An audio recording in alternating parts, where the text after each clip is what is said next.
بصوا على السريع بنقولهم لمين؟ بنقولهم لكل الناس بقى، مش لفئة معينة.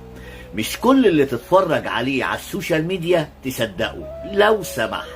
ليه ما تصدقوش؟ لان انت لو لقيت 10% سليم في 90% غلط.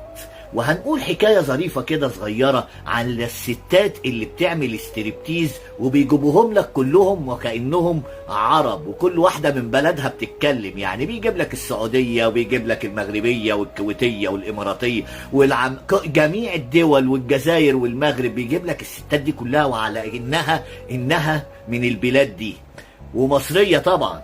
انما هي ما بتبقاش كده خالص. خد بالك ان اليهود والكفرة والمشركين بيتكلموا مصري او عربي احسن مني ومنك. فلما بتعمل الحكايات دي بالتالي بتفتكرها ان هي يا اما بقى تبعك يعني من نفس بلدك. لا لا لا لا لا لا، خد بالك.